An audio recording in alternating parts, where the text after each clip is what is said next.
भारत में हवाई चप्पल पहनने वाला भी वो मुझे हवाई जहाज में दिखना चाहिए। देश के प्रधानमंत्री ने जब यह कहा था तो एक उम्मीद जगी थी, लेकिन आज उसी भारत के एयरपोर्ट के हालात रेलवे स्टेशन और बस अड्डों से बदतर हो गए।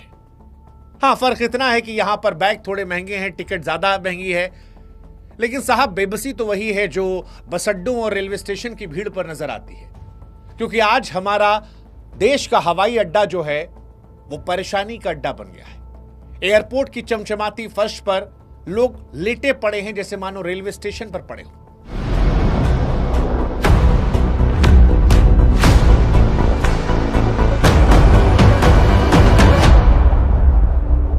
कहीं कोई गर्भवती महिला परेशान हो रही है, कोई बाप अपनी बेटी के लिए सैनिटरी पैड मांगने के लिए फूट पड़ा है। पैड चाहिए, दे दो। एक विदेशी महिला दिखी जो शीशे को तोड़ देना चाहती है, चिल्ला चिल्ला कर कह रही है मुझे मेरे देश जाने दो। कोई है जिसकी शादी का रिसेप्शन था जो यहीं रह गया। कोई है जो अपनों का अंतिम संस्कार करना चाहता था, लेकिन हाथ में लोटा और उसमें उसकी राख लिए बैठा है कि प्लेन आएगा तो हरिद्वार में इस राख को गंगा नसीब होगी। किसी की आंखों में गुस्सा है, किसी की आंखों में आर।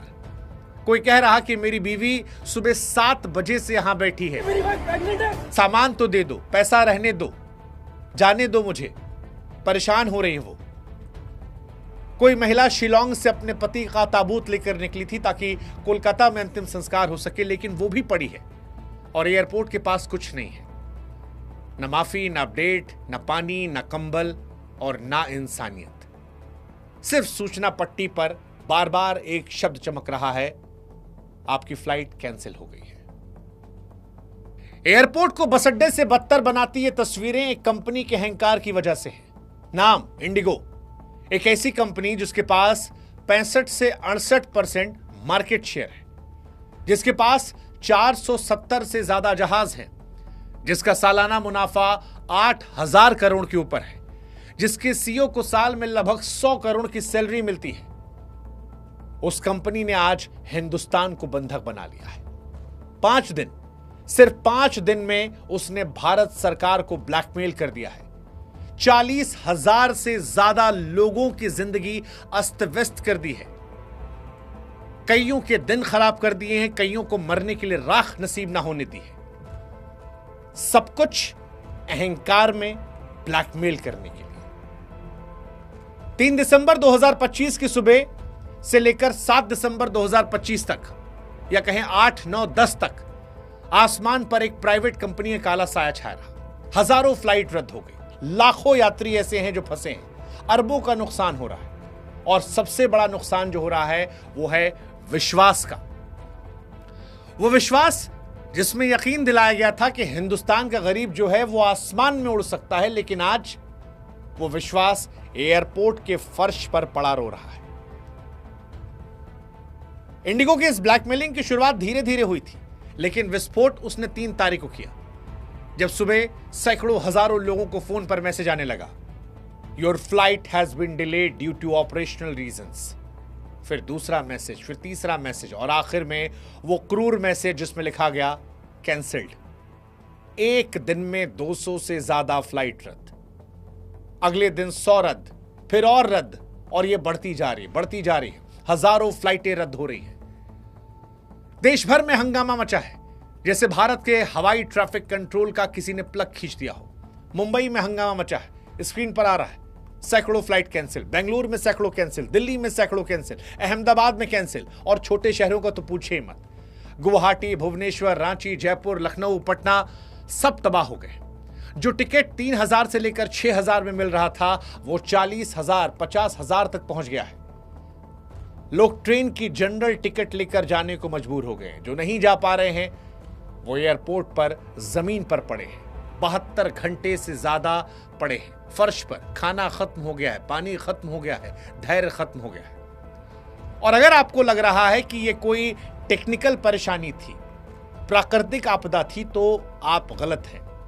ये इंडिगो की सोची समझी साजिश थी। जुलाई 2025 में डीजीसीए ने नए नियम लागू किए थे। नियम भी बेहतरी के लिए थे। पायलटों की 6 साल पुरानी मांग पूरी कर दी थी। हफ्ते में 48 घंटे अनिवार्य रेस्ट, रात में लैंडिंग नहीं, रात की डेफिनेशन सुबह 6 बजे तक, सब कुछ वैश्विक सुरक्षा मानकों के हिसाब से, ताकि यात्री सुरक्षित रहे। अहमदाबाद में जो कुछ हुआ था वो दोबारा ना हो। हर एयरलाइन को 6 महीने दिए गए थे। अकासा ने नए पायलट भरे, एयर इंडिया ने नए पायलट भरे, विस्तारा ने भी भर लिए, स्पाइस जेट ने भी थोड़ी बहुत कोशिश की, लेकिन एक कंपनी ऐसी थी जिसने कुछ नहीं किया, वो नाम था इंडिगो का। इंडिगो जिसका पूरा बिजनेस मॉडल जो है वो अपने एम्प्लॉयज को गधों की तरह हाँकने पर टिका है। आज भारत में इंडिगो नंबर 1 एयरलाइन है। घरेलू उड़ान में इसका हिस्सा जो है वो सबसे ज्यादा है, 64 से 68%। यानी अगर भारत में 10 यात्री उड़ान भरते हैं तो यह मान के चलिए कि 6 आदमी ऐसे होंगे जो इंडिगो से उड़ते हैं। साल 2006 में यह कंपनी जब शुरू हुई तो समय की पाबंदी और सस्ते टिकट के दम पर इतनी ऊपर पहुंच गई। बड़ा सिंपल फॉर्मूला था, एक हवाई जहाज को दिन भर में जितना हो सके उतनी बार उड़ान भरवाओ, बीच में 1 मिनट बेकार ना गवाओ, और यही इसका फंडा रहा। नतीजा यह रहा कि जब बाकी कंपनियां घाटे में डूब रही थीं तो इंडिगो मुनाफा कमाती रही। बड़ा सिंपल फॉर्मूला था, कम स्टाफ रखो और स्टाफ से चूज कर काम। और इसी वजह से दूसरी एयरलाइंस के मुकाबले इंडिगो के पास सबसे कम पायलट, सबसे कम कैबिन क्रू थे। उदाहरण के तौर पर अगर आप आकाशा एयर को देखेंगे तो आकाशा एयर के एक जहाज पर 26 पायलट है, यानी कुल जितने जहाज है 26 पायलट एक जहाज पर है। एयर इंडिया के पास 19 है, लेकिन इंडिगो के पास एक जहाज पर सिर्फ 13 पायलट है। मतलब एक जहाज जो दिन में 5 से 6 उड़ानें भर रहा है, लेकिन उसके लिए पायलट और क्रू की टीम जो है वो बहुत छोटी रखी गई है। पायलट लगातार उड़ रहे हैं, आराम कम, थकान ज्यादा। कई सालों से वो मांग कर रहे थे। सरकार ने पायलटों की सुरक्षा के लिए नियम बना दिए। नियम थे, हर 7 दिन में कम से कम 48 घंटे की छुट्टी, रात की ड्यूटी कम करो, हफ्ते में ज्यादा से ज्यादा 2 नाइट लैंडिंग, लंबी उड़ान के बाद ज्यादा आराम मिलेगा। और जैसा कि हमने बताया कि सरकार नहीं चाह रही थी कि सस्ती टिकट के चक्कर में लोगों की जान जोखिम में पड़े, लेकिन इंडिगो ये समझ गया कि अगर ये नियम मान लिए गए तो इतने कम पायलटों से काम नहीं चलेगा। अब इंडिगो के पास 2 ऑप्शन था, एक ज्यादा पायलट रखो, भर्ती बढ़ाओ, उसमें नुकसान झेलना पड़ेगा, और दूसरा ब्लैकमेल करो। उसने यही किया। नवंबर से चुपचाप फ्लाइट कैंसिल करनी शुरू कर दी। दिसंबर के पीक सीजन में फ्लाइट कैंसिल करनी शुरू की। 3 दिसंबर को एक साथ सैकड़ों फ्लाइट कैंसिल की, 4 को कैंसिल की। एयरपोर्ट पर अफरा तफरी मच गई। कोई दूसरी एयरलाइन स्लॉट ले नहीं सकती थी क्योंकि इंडिगो के सबसे ज्यादा स्लॉट ब्लॉक थे। बाकी एयरलाइन के टिकट 8 से 10 गुना हो गए। उन्होंने मुनाफा कमाने का सोचना शुरू कर दिया। डिमांड सप्लाई का खेल है। वो टिकट जो 4,000 का था वो 40,000 का हो गया। लोग ट्रेन की वेटिंग में जा रहे थे। सोशल मीडिया भर गया था, Indigo blackmailing, boycott Indigo. Indigo के शेयर तक गिर गए, लेकिन बेशरम कंपनी बेशर्मी पर उतर आई और सीईओ की तरफ से कहा गया, हम क्रू शॉर्टेज फेस कर रहे हैं। हकीकत यह है कि यह क्रू शॉर्टेज नहीं था। यह कोशिश जानबूझकर पैदा की गई ताकि नियमों को बदला जाए। और यह हैरान करता है कि एक कंपनी ने भारत सरकार के घुटने टिकवा दिए। 5 दिन 7 दिसंबर को नागरिक उड्डयन मंत्री को प्रेस कॉन्फ्रेंस करके कहना पड़ा कि मौजूदा परिस्थितियों, यात्रियों की असुविधा को देखते हुए हम नए नियमों को अगले आदेश तक स्थगित करते हैं। यानी पायलट की नींद, यात्रियों की सुरक्षा, अंतर्राष्ट्रीय मानक, ये सब कुछ एक प्राइवेट कंपनी के आगे बौने साबित हो गए। एक कंपनी ने ब्लैकमेल करके सरकार को झुका लिया, अपनी बात मनवा ली। आज डीजीसीए चुप है, एयरपोर्ट अथॉरिटी चुप है, विपक्ष चिल्ला रहा है कि ऑपरेशनल मामला है, और बाहर एयरपोर्ट पर वो बच्चा फर्श पर पड़ा है जिसने प्लेन में बैठने का सपना देखा था। वो जो अपने पति को गंगा में राख डालने जा रही थी, वो इंतजार कर रही है कि राख गंगा में कब जाएगी। कोई अपने रिसेप्शन का इंतजार कर रहा है, कोई कॉलेज जाने का इंतजार कर रहा है, कोई माँ बाप से मिलने का इंतजार कर रहा है। बेबस है, लोग चीख रहे हैं, चिल्ला रहे हैं, रो रहे हैं, और ये सब कुछ इसलिए क्योंकि एक एयरलाइन को ब्लैकमेल करना था। ये सिर्फ एक एयरलाइन की जीत नहीं है, आज ये भारत के सिस्टम की हार है। इंडिगो ने जो कुछ किया, ये उस नए भारत की हार को दिखाता है जहां पर एक कंपनी 64 से 68% मार्केट पर कब्जा कर लेती है और फिर सरकार को 5 दिन के अंदर झुका देती है। ये इंडिगो की जीत नहीं है, ये बताता है कि जब मुनाफा इंसान की जान से बड़ा हो जाता है तो उस देश में हवाई चप्पल में इंसान उड़ेगा का नारा हवा हवाई हो जाता है।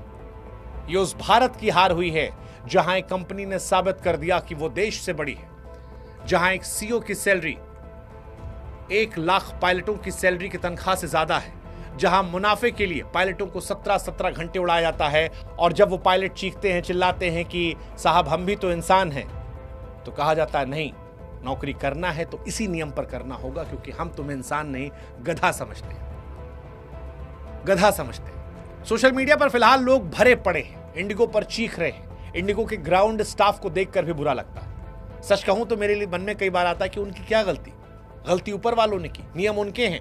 गाली कौन खा रहा है? वो ग्राउंड स्टाफ जो एयरपोर्ट पर खड़ा है। कोई उससे गालियां दे रहा है, कोई उस पर गुस्सा निकाल रहा है, कोई चीख रहा है, और ये बनता भी है क्योंकि लोगों का नुकसान हो रहा है। लेकिन जिनका असली कसूर है वो बैठ के बाइट दे रहे हैं, बयानबाजी कर रहे हैं। छोटी सी माफी, हमें खेद है, सरकार ने नियम वापस लिया, हम जल्दी शेड्यूल बनाएंगे। लेकिन जो गर्भवती मां दर्द से बिखरी, जो कैंसर मरीज इलाज से वंचित रह गया, जो राख गंगा नहीं पहुंच पाई, जो अपनी रिसेप्शन में नहीं पहुंच पाया, उसका क्या? कोई मुआवजा नहीं, कोई जवाबदेही नहीं, सिर्फ एक सबक कि इस देश में अगर तुम्हारे पास 68% मार्केट शेयर है तो तुम सरकार से बड़े हो, तुम नियम बदलवा सकते हो, तुम देश को बंधक बना सकते हो, तुम्हारे लिए कोई कानून नहीं, सिर्फ मुनाफा है। और ये कहानी खत्म नहीं हुई है, ये बस शुरुआत है। शुरुआत उस भारत की जहां पर एक कंपनी देश से बड़ी हो गई, मुनाफा भगवान हो गया, इंसान गुलाम हो गया, हवाई चप्पल रह गई लेकिन हवाई जहाज सूट बूट वालों का रह गया, और जो गरीब आदमी सपना देख रहा था वो सपना ही है। तस्वीर एयरपोर्ट के ठंडे फर्श की बताती है, कैंसल्ड उस भारत में जो सरेंडर कर गया। ये दुखद है, ये अफसोसजनक है, तकलीफदेह है, और ये डराने वाला है उस भविष्य को लेकर जहां पर और भी कंपनियां भविष्य में इस तरीके से ब्लैकमेल करेंगी। सवाल सरकार से भी है, किसी को इतना ताकतवर क्यों बनने दिया कि उसने देश को घुटनों में लाके रख दिया। और ऐसे कई और विभाग हैं जहां पर कई कंपनियां इतनी ही ताकतवर हैं, क्या भविष्य में वो भी डराएंगे? वो जो ख्वाब हमने देखा था हवाई चप्पल में उड़ने का, वो सिर्फ चुनावी जुमला रह जाएगा। आप विदेश सस्ते पहुंच सकते हैं, भारत में फ्लाइट महंगी है, और इनसे ज्यादा महंगा है वो दर्द जो एयरपोर्ट की इन चीखती चिल्लाती बिलखती तस्वीरों में निकल कर आता है, क्योंकि इंडिगो जमीन पर है, फ्लाइट कैंसिल हो गई है। इन सारे दर्द, सारी परेशानियों, सारे कठिनाइयों के बाद सिर्फ एक शब्द, हमें खेद है। और ये खेद जानबूझकर किया गया है, अनजाने में नहीं, क्योंकि समय था, लेकिन मुनाफा इंसान की सहूलियत से ज्यादा बड़ा उस कंपनी के लिए था। Shame on